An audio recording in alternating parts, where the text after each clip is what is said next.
Alors bonjour et bienvenue dans cette nouvelle vidéo. On continue cette semaine avec la lune en maison. Donc on a déjà vu la lune en maison jusqu'à maison 8. Cette fois, on va passer à la lune en maison 9.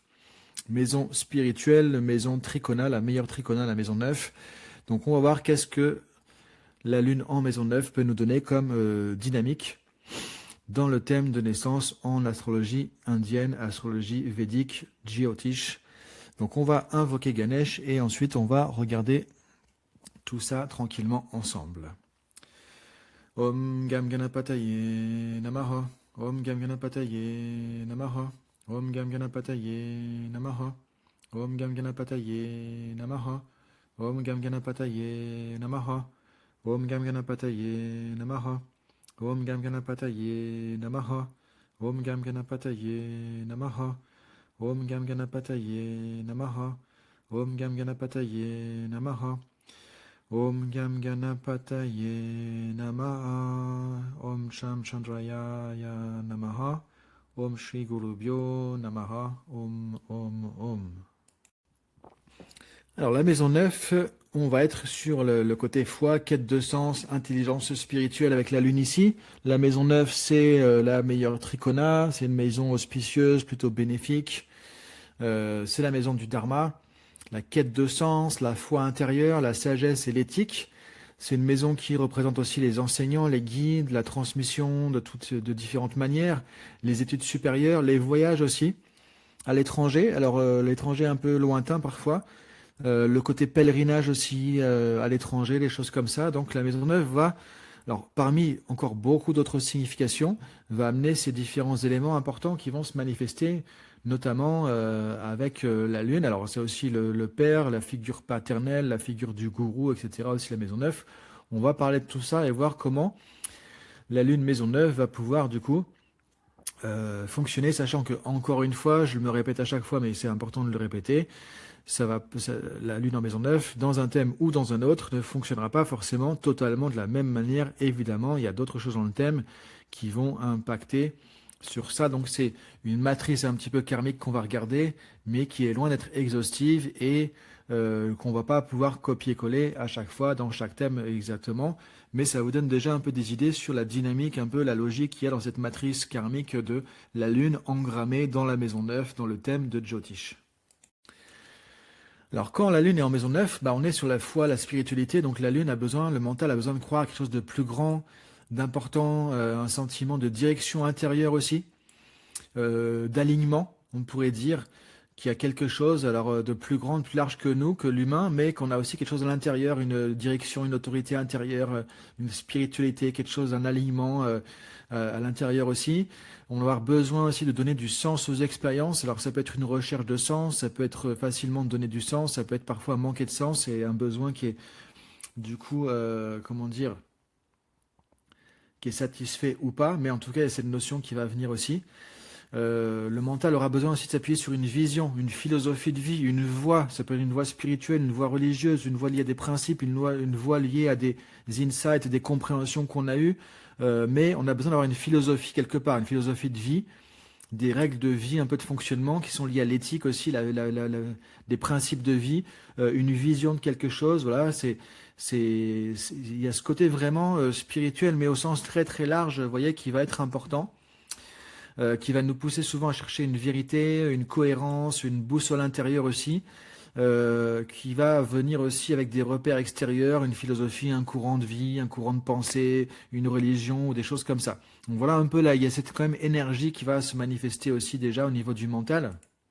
Alors dans sa forme entre guillemets mature, c'est-à-dire quand il y a un travail de conscience qui est fait, la lune en maison 9 donc peut donner une foi profonde, non naïve dans le sens, alors encore une fois il n'y a pas de péjoratif là-dedans, mais dans le sens je ne crois pas à quelque chose juste parce que c'est un courant auquel je dois croire ou parce qu'on me dit, mais il y a une adhésion en fait interne, une cohérence entre mes convictions à moi intérieures, ce courant de pensée, cette foi, etc. Donc ça crée une foi plus profonde, effectivement. Mais c'est dans le côté, il y a un discernement, une réflexion, et c'est pas juste une adhésion quelque part. C'est dans ce sens-là une confiance intérieure dans la vie aussi. Le fait que la vie, bah, il y a un sens, il y a quelque chose qui se passe, il y a du karma, il y a des choses. C'est pas juste quelque chose de pragmatique, concret, matériel, pratico-pratique. Il y a un sens derrière. Il y a quelque chose derrière, du coup. Il y a une confiance aussi dans la vie, dans les processus, dans la vie, dans l'univers, un peu d'optimisme, on pourrait dire philosophique aussi, capacité à apprendre et transmettre. Ça donne aussi envie d'apprendre, de transmettre ici. Alors souvent des choses qui ont du sens, mais pas forcément que de la spiritualité non plus, mais ça peut être une bonne dynamique pour aussi le fait d'enseigner, d'être enseignant, le gourou aussi, d'une certaine manière, au sens védique, hein, pas le gourou dans le sens péjoratif qu'on voit dans le monde aujourd'hui occidental ou autre, hein, ou l'étiquetage qu'on va mettre là-dessus, dans le sens vraiment védique, un gourou, l'enseignant, le guide spirituel, etc. Une intelligence philosophique ou spirituelle, un amour des textes, du satsang, donc des pratiques, des cercles de pratiques de spiritualité, des enseignements, et un regard élevé sur les crises avec de la hauteur, sur les difficultés, les transformations de la vie, en disant, OK, il se passe quelque chose, et on ne se met pas en victime en disant, bon, bah, pourquoi ça m'arrive? Qu'est-ce que je dois faire? Et la vie est tellement dure avec moi, c'est OK, il se passe quelque chose, qu'est-ce que je dois en comprendre? Il y a une espèce de philosophie de vie qui fait qu'il y a une crise, qu'est-ce que je dois en comprendre? Quel sens qu'il y a derrière tout ça? Quel est le sens caché derrière tout ça? C'est quoi le message qu'il y a derrière? Donc on a une espèce de philosophie de vie qui fait qu'on a cette confiance, on aborde la vie avec plus de confiance dans le fait qu'il y a un sens, ce monde a un sens quelque part caché, on va essayer de le comprendre. Et s'il se passe quelque chose, c'est qu'il y a un sens quelque part aussi, qu'est-ce que je dois en retirer, en comprendre, en analyser, ou des choses comme ça. Donc vous voyez, il y a vraiment ce côté philosophique très intéressant qui peut ressortir quand on a un certain travail de conscience qui se fait aussi au niveau de la Lune. Et si la Lune manque un peu de maturité, on peut passer non pas par la foi, je dirais, mais par l'excès d'idéologie. C'est parfois se dire dans le dogmatisme en disant, voilà, non seulement je crois à ça, mais c'est la meilleure croyance qu'il y a, j'ai raison, les autres ont tort, ou le fanatisme, des choses comme ça. On peut être dans ce côté un peu trop exacerbé justement. Rigidité mentale, j'ai raison, les autres ont tort, ma croyance c'est la bonne, c'est mon système, c'est ma religion. Peur de remettre en question une croyance aussi. Parfois, on s'attache trop à nos propres croyances, on n'arrive pas à les remettre en question. Du coup, on peut manquer justement de recul, de spiritualité, de lucidité, de discernement. Mais c'est un des excès de cette position qu'il peut y avoir aussi. Un peu, parfois, une forme de morale défensive aussi. On va être jugeant, sentir supérieur aux autres parce que nous, on est plus évolué, on est plus spirituel, on est plus intelligent, on a plus compris. Ou de juger la morale des autres, ou la philosophie des autres, ou la religion des autres, etc. Donc attention, ça c'est quand effectivement la Lune n'est pas suffisamment évoluée, où elle est faible dans le thème, ou quand il y a d'autres choses qui font que on n'a pas cette maturité qui donne tout ce qu'on avait dans le slide d'avant justement. Donc ici, attention, parce que ça peut être aussi un piège dans lequel on peut arriver. Et on comprend toujours qu'en Jyotish, la croissance, l'évolution se fait quand on a conscience et discernement et pas une croyance automatique à quelque chose. C'est qu'il y a une conscience, une philosophie, un discernement, une lucidité derrière et que du coup, bah, on va évoluer avec ça. Et qu'on peut se remettre en question aussi. Là, le pouvoir, à quel niveau de maturité on est, c'est est-ce que je peux me remettre en question ou pas? Dans le slide d'avant, on a vu qu'il se passe des choses dans la vie, bah, je me remets en question parce que je me dis qu'est-ce qui se passe, qu'est-ce qu'il y a à comprendre dans tout ça, et non pas ça arrive parce que c'est pas bien, parce que ouais, il n'y a pas de rejet, mais il y a de la recherche de compréhension du coup. Donc voilà, il y a ces deux dynamiques qui peuvent se manifester, et puis après de l'entre-deux, évidemment, encore une fois, il n'y a rien de tranché, mais ça vous donne un peu des idées sur la dynamique qui peut se manifester dans tout ça. Alors la Lune en maison 9 peut amener aussi la notion de relation à un gourou, à une transmission de quelque chose, comme je le disais aussi.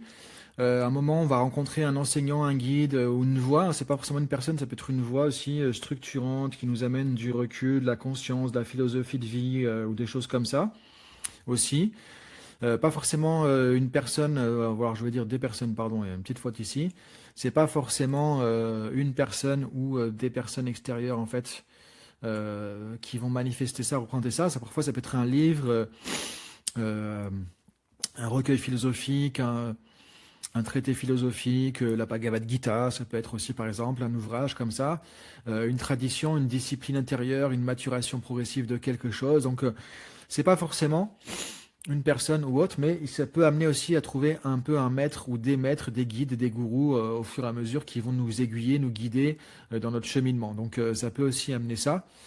Ce qui est positif comme signe, en tout cas intéressant à voir, c'est que on apprend sans perdre son esprit critique. Et vous voyez, là, on est dans la direction du slide du début et non pas du deuxième slide. On est dans le dogmatisme et puis on arrive au phagmatisme et finalement, on arrive à être fermé au lieu d'être ouvert. Donc ici, un signe observé, c'est effectivement, est-ce que quand j'apprends, je continue à garder mon sens critique, à évoluer, ou est-ce que je suis en train de me refermer sur des convictions? Et là, du coup, attention, on n'est pas dans la bonne direction, ou avec le bon guide, parce que si on peut aussi rencontrer, selon la Lune, comment elle va fonctionner, des guides qui vont nous enfermer, et entre guillemets des faux guides, des faux gourous, ça peut aussi se manifester. Et là, du coup, c'est là que, encore une fois, on va se poser la question de son propre discernement, de son esprit critique, et quand on voit que ça va plus, c'est qu'il y a un problème quelque part dans la logique. Alors c'est aussi la relation au père, comme je disais, à l'autorité, à la référence, la maison neuve. Alors le père, c'est pas forcément le père biologique, ça peut être une figure de référence, quelqu'un qui a ce rôle aussi, peut être quelqu'un de proche ou autre, hein, quelqu'un qui nous inspire, qui fait référence. Donc avec la Chandra Maison Neuve, on peut avoir un lien protecteur inspirant, ou chargé émotionnellement aussi. Encore une fois, vous voyez, il y a toujours plusieurs curseurs, hein, des attentes ou parfois des attentes irréalistes, idéalisation ou un manque. Au contraire, ça peut être aussi.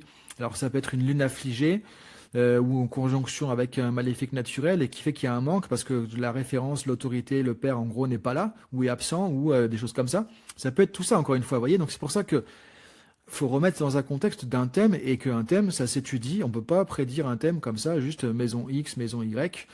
Ça s'étudie dans sa globalité, évidemment. Même si vous voyez qu'on comprend déjà des choses quand même en se posant les bonnes questions avec la Lune en maison. Dans une évolution consciente, l'enjeu est souvent de passer d'une autorité extérieure à une autorité intérieure stable.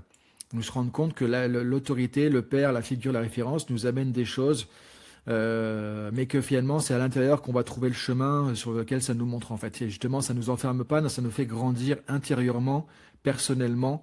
Et là, on est sur la voie effectivement. Donc en tout cas, il y aura des choses parfois liées au père, à l'autorité, à la référence externe ou interne.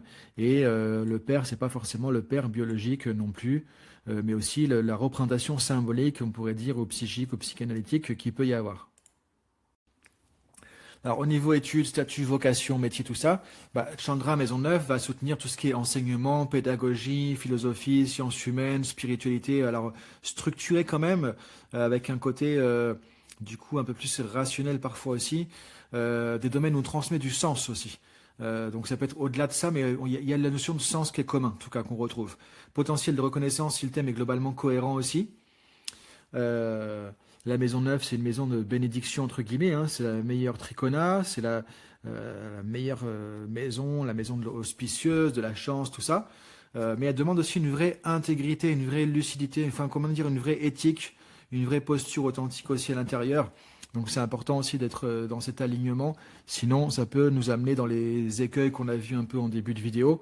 En tout cas, on est facilement dans ce genre de thématique philosophie, spiritualité, enseignement, pédagogie, transmission, etc., etc. Ou des choses qui peuvent être très variées de ça, mais dans lesquelles il y a du sens qui se transmet ou qui se trouve et qui se transmet après.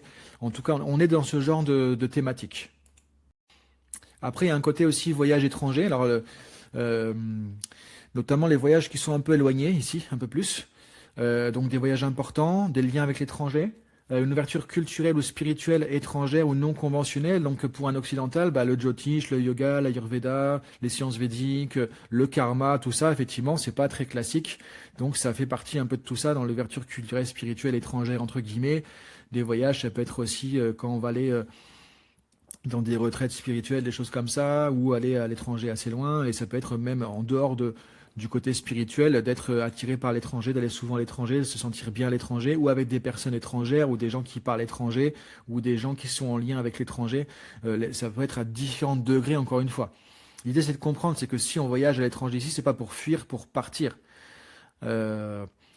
C'est quelque chose qui est constructif et qui élargit notre conscience ou aligne notre trajectoire. C'est-à-dire souvent, il y a un sens derrière ces voyages à l'étranger ou ces liens avec l'étranger. Il y a un sens parfois à comprendre, mais il y a souvent un sens derrière. C'est pas juste l'étranger pour fuir un quotidien ou fuir quelque chose, parce que ça résout pas les problèmes. Et c'est pas ce genre d'énergie qu'il y a ici. Donc vous voyez, en tout cas, il y a souvent un lien avec l'étranger, avec des voyages ou des choses comme ça.